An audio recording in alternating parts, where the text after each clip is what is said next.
Assalamualaikum, selamat sore. Nah, jumpa lagi di program Dinamika Sore tentunya di sore hari ini yang menemani aktivitas Anda. Nah, kalau tadi Mega share beberapa info, ada salah satunya moda transportasi umum sekarang sudah diperbolehkan ya bagi masyarakat untuk di usia 12 tahun ke bawah sudah boleh menggunakan alat transportasi umum. Nah, gimana kira-kira mungkin lebih jelasnya apakah moda transportasi umum salah satunya melalui udara atau pesawat ini sudah diperbolehkan anak usia dengan di bawah umur untuk melakukan perjalanan. Untuk selengkapnya kita sudah terhubung dengan Pak Yuri selaku Humas dari Angkasa Pura I Juanda. Kita sapa terlebih dahulu ya, sahabat ya. Halo, selamat sore Pak Yuris. Selamat sore, Mbak Mega. Iya, apa kabar nih Pak? Baik. Suaranya diterima dengan baik, Mbak Mega? Iya, diterima dengan baik di sini. Dan tentunya untuk sahabat ini juga terdengar ya, jelas ya. Karena suaranya ini udah terdengar karena looknya orangnya juga fresh gitu. Iya. Sehat, Mbak Mega? Alhamdulillah sehat, kita semua di kru Suara Sidoarjo sehat hari ini. Bagaimana untuk kondisi Juanda untuk saat ini setelah PPKM ini udah longgar gitu Pak Yuris? Ya, jadi sesuai dengan surat edaran Kementerian Perhubungan nomor 88 tahun 2021 bahwa per hari Minggu kemarin atau tanggal 24 Oktober 2021 ada kebijakan yang baru, yaitu kaitannya dengan perubahan syarat dokumen kesehatan sebagai syarat untuk bisa menggunakan moda transportasi udara, yang mana yang sebelumnya bisa menggunakan antigen jika sudah 2 kali vaksin untuk daerah-daerah tertentu, termasuk antar kota di dalam Pulau Jawa, mulai hari Minggu kemarin berubah menjadi syarat RT-PCR, hasil negatif RT-PCR untuk penerbangan dari dan menuju Bandara Juanda. Jadi sudah efektif berlaku mulai hari Minggu 24 Oktober 2021 kemarin. Begitu Mbak Mega. Oke, mungkin untuk aturan tentang ketentuan perjalanan ini sudah diterapkan ya Pak ya? Bagaimana untuk kejelasannya? Boleh di-sharingkan kepada sahabat Suara Sidoarjo tentunya? Baik, jadi mulai tanggal 24 Oktober kemarin sudah mulai resmi berlaku begitu. Syarat untuk terbang dari dan menuju Bandara Juanda ialah yang pertama menunjukkan sertifikat vaksin minimal dosis pertama, dan yang kedua menggunakan atau menunjukkan hasil negatif RT-PCR yang berlaku 2 kali 24 jam yang terhitung dari tanggal keluarnya hasil begitu. Lalu untuk penumpang di bawah usia 12 tahun seperti yang tadi disampaikan Mbak Mega, dalam surat edaran tersebut sudah diperbolehkan untuk melakukan perjalanan. Tapi ada syaratnya. Syarat yang pertama adalah dia harus didampingi oleh anggota keluarga yang ditunjukkan dengan fotokopi kartu keluarga. Lalu yang kedua, wajib menunjukkan hasil negatif RT-PCR. Untuk syarat vaksinnya dikecualikan, tapi penumpang usia di bawah 12 tahun. Nah, untuk aturan mengenai penggunaan tes PCR ini, apakah sudah disosialisasikan sebelumnya? Ya, jadi sejak dikeluarkannya SE tersebut di tanggal 21 itu bersamaan dengan surat edaran untuk moda transportasi lainnya. Jadi ada udara, laut, dan darat. Nah, untuk moda transportasi laut dan darat itu langsung efektif berlaku saat dikeluarkan. Namun, ada pengecualian bagi SE88 yang mengatur tentang moda transportasi udara. Masih diberikan waktu transisi 3 hari. Jadi efektif mulai tanggal 21 hingga 23 kemarin kami melakukan sosialisasi, baik itu melalui sosial media maupun melalui bantuan dari rekan-rekan media.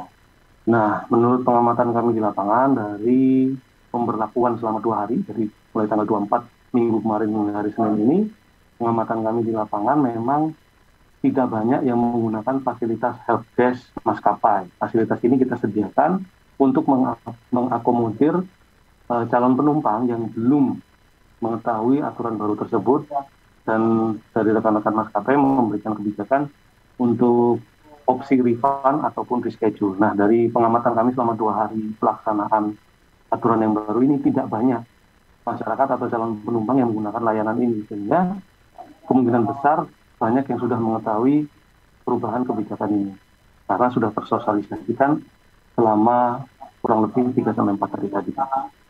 Mungkin untuk ditekankan lagi ya nih Pak Yuris ya, kriteria usia penumpang yang diperbolehkan untuk melakukan perjalanan ini, serta untuk penumpang yang tadinya boleh reschedule ataupun pengembalian tiket karena faktor PCR ini bagaimana juga gitu. Oke, jadi untuk kriteria penumpang memang secara umum semua boleh terbang begitu ya kalau diartikan dalam SE tersebut, karena sudah mengakomodir untuk penumpang di bawah usia 12 tahun. Karena di SE yang sebelumnya untuk penumpang di bawah usia di bawah 12 tahun ini tidak diperkenankan melakukan perjalanan. Karena mungkin pertimbangannya vaksinasi belum tersedia. Nah, di SE yang sekarang ini untuk penumpang di bawah usia 12 tahun sudah diperbolehkan untuk melakukan perjalanan dengan syarat-syarat yang tadi. Lalu untuk proses refund dan reschedule kita juga berkoordinasi dengan rekan-rekan maskapai yang memberikan layanan untuk membantu penumpang yang belum mengetahui perubahan syarat tersebut. Pengamatan kami tadi di lapangan, para penumpang mayoritas memilih untuk reschedule atau mengatur ulang jadwal terbangnya. Sangat sedikit yang memutuskan untuk refund atau pengembalian uang begitu. Jadi tetap ingin melakukan perjalanan tapi mengubah syarat terbangnya dulu dari yang sebelumnya menjadi PCR. Begitu Mbak. Iya, kalau ngomongin PCR ini juga ya, kan sebelumnya itu beberapa yang waktu pekan lalu itu kan menggunakan surat RT RW dan juga dan yang lain-lainnya, surat-surat dari desa setempat atau bagaimana gitu. Nah itu apa masih dipergunakan, Pak Iris? Tidak.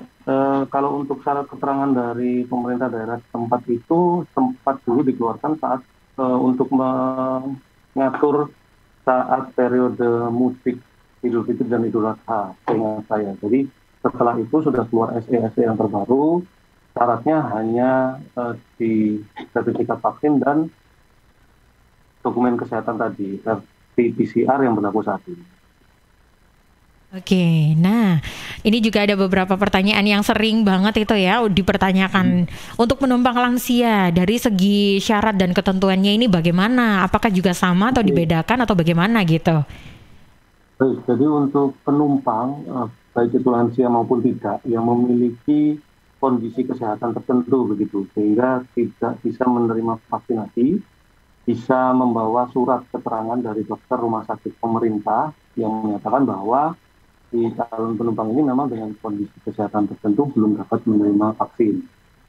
Namun syarat lain yaitu hasil negatif RT-PCR tetap harus dipenuhi. Jadi untuk penumpang dengan kategori tersebut bisa tetap terbang dengan membawa syarat hasil negatif RT-PCR berlaku 2x24 jam, lalu membawa surat keterangan dari rumah sakit pemerintah yang menyatakan bahwa belum dapat menerima vaksinasi. Nanti akan dicek kembali oleh teman-teman dari KKP. Jadi bagi lansia yang belum mendapatkan vaksin nanti juga menyertakan pengakuan dari surat dokter gitu ya, Dok ya? Maksudnya Pak Yuris gitu? Iya. Jadi tidak hanya lansia, tapi mungkin ada yang bukan usia lansia, tapi dalam kondisi kesehatan yang belum bisa menerima vaksin, bisa meminta surat dari rumah sakit pemerintah yang menyatakan hal tersebut. Ya, ini ada beberapa juga pertanyaan ini dari sahabat Suara Sidoarjo juga ini ya. Kalau mengenai ketentuan pelaku perjalanan dalam dan luar negeri, apakah juga ada bedanya atau memang sama semuanya gitu? Oke, baik. Jadi itu yang kita bicarakan tadi adalah aturan terkait yang mengatur tentang pelaku perjalanan dalam negeri begitu. Jadi untuk pelaku perjalanan penerbangan internasional atau luar negeri untuk saat ini mulai tanggal 17 September yang lalu ada aturan dari Kementerian Perhubungan yaitu SE 74 yang mengatur tentang pembatasan atau pembatasan pintu masuk penerbangan internasional. Hanya bisa melalui satu Bandara Soekarno-Hatta dan yang kedua adalah Bandara Samratulangi di Manado. Jadi efektif per tanggal 17 September 2021 yang lalu di Bandara Juanda ini belum ada penerbangan internasional dari dan ke menuju Bandara Juanda hingga saat ini. Nah mungkin Kak juga ini diperbolehkan bagi penumpang yang sudah melakukan vaksinasi dosis 1 dan 2 tapi tidak melaksanakan PCR, apakah masih diperbolehkan untuk melakukan perjalanan atau PCR ini diwajibkan gitu? PCR ini sifatnya wajib, Mbak. Jadi untuk para pelaku perjalanan dalam negeri terutama ya, baik untuk vaksin pertama maupun sudah vaksin kedua, saat ini tetap harus menggunakan RT-PCR sesuai dengan surat edaran Kementerian Perhubungan yang terbaru. Dan kami ingatkan kembali kepada para pendengar Suara Sidoarjo untuk memastikan bahwa lab atau fasilitas layanan kesehatan tempat mengambil sampel untuk RT-PCR itu sudah terdaftar di Kementerian Kesehatan. Karena ini nanti pengaruhnya hasil tersebut akan langsung terkonek ke aplikasi Peduli Lindungi. Jadi kalau sudah terkonek, sudah fasilitas layanan kesehatannya sudah terdaftar dan terkonek, hasilnya nanti ketika proses boarding di bandara akan lebih nyaman begitu. Jadi sekali lagi kami ingatkan agar satu mengunduh aplikasi Peduli Lindungi, dan yang kedua untuk memastikan kembali lab atau fasilitas layanan kesehatan sudah terdaftar di Kementerian Kesehatan. Iya, mungkin Pak Yuris juga boleh dijelaskan untuk lokasi untuk PCR-nya bagi penumpang yang akan menggunakan transportasi udara di Juanda gitu. Baik, jadi untuk fasilitas layanan PCR yang ada di Bandara Juanda tersedia di area parkir kendaraan roda 4 Terminal 1 dengan jam operasi mulai jam 6 pagi sampai jam 2 siang. Untuk tarifnya adalah sebesar Rp495.000 dengan hasil keluar 1 kali 24 jam. Begitu, Mbak. Iya. Dan fasilitas layanan kesehatan ini sudah terkoneksi dengan sistemnya Kementerian Kesehatan. Jadi para pendengar sahabat Sidoarjo yang menggunakan fasilitas ini nanti setelah keluar hasilnya akan bisa langsung terkonek dengan aplikasi Peduli Lindungi. Oke, nah ini bagi sahabat ya yang ingin melakukan perjalanan lewat transportasi udara atau pesawat ya, kalau semuanya warga Sidoarjo dan Surabaya sekitarnya bisa nih menggunakan transportasi udara dengan syarat harus PCR terlebih dahulu, dan juga dijelaskan untuk tarifnya itu sekitar Rp495.000. Ini berlaku 1 kali 24 jam. Dan tentunya ini Pak Yuris, kalau mengenai sehubungan dengan kasus-kasus di media sosial nih mengenai artis sebelah nih ya, mengenai warga WNI atau WNA gitu ya yang datang dari luar negeri ke Indo, ini sebenarnya syaratnya itu gimana sih? Dan untuk alur penanganannya WNA dan WNI ini di pintu masuk kedatangan di Indonesia ini bagaimana juga untuk segi screeningnya gitu? Boleh dijelaskan juga ini biar tidak menjadi polemik di sahabat Suara Sidoarjo yang pengen bertanya-tanya tapi ya malu-malu kucing gitu ya. Ini langsung disampaikan ini ya. Boleh Pak Yuri, silakan. Ya, jadi begini Pak Mega, kalau konteksnya adalah di Bandara Juanda seperti yang saya sampaikan tadi, hingga saat ini belum ada penerbangan internasional dari dan ke menuju Bandara Juanda, begitu ya. Tapi secara umum sudah ada aturan terkait itu. Jadi untuk penerbangan ke luar negeri maupun datang dari luar negeri hanya bisa dilakukan melalui 2 pintu masuk. Ya, ini di Bandara Samratulangi Manado dan Bandara Soekarno-Hatta di Tangerang begitu. Nah, kalau secara umum prosedurnya adalah ketika sebelum tiba atau saat keberangkatan, calon penumpang ini juga harus memastikan sudah mengantongi hasil negatif RT-PCR. Lalu setibanya di bandara, baik itu di Cengkareng maupun di Samratulangi, akan dilakukan tes PCR ulang.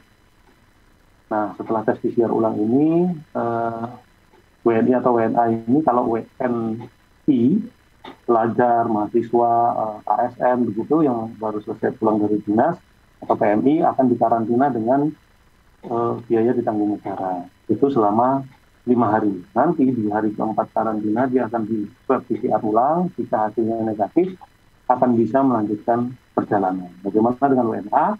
WNA juga tetap harus melakukan karantina, tapi sifatnya mandiri, ditanggung oleh pribadi. Dan sama, di hari keempat harus PCR ulang. Ketika keluar hasilnya di hari kelima dan negatif, bisa langsung melanjutkan perjalanan. Kira-kira begitu gambaran umumnya. Oke, nah itu dia ya sahabat Suara Sidoarjo, mungkin bisa diketahui ya alurnya itu ternyata seperti itu. Nah mungkin menjadi mengundang tanda tanya juga mengenai calo-calo yang bisa meloloskan seseorang WNI atau WNA itu bagaimana juga itu mungkin apakah itu juga tergantung kontrol dari pihak bandaranya sendiri atau bagaimana sih Pak Yuris? Kalau kami sebagai pelaku atau operator bandara begitu, hanya memfasilitasi saat penumpang itu tiba dan berangkat di bandara. Nah, selebihnya ketika penumpang itu sudah keluar dari area bandara, itu sudah menjadi tugas dari Satgas COVID ke daerah begitu. Jadi pengawasannya dan memastikan untuk melakukan karantina itu sudah bukan tanggung jawab dan kewenangan kami sebagai pengelola bandara. Jadi fokus kami hanya penyediaan fasilitas pelayanan saat penumpang itu tiba dan berangkat dari bandara. Oke, mungkin ada closing statement untuk perbincangan kita sharing-sharingnya tentang informasi ini. Boleh silakan Pak Yuris.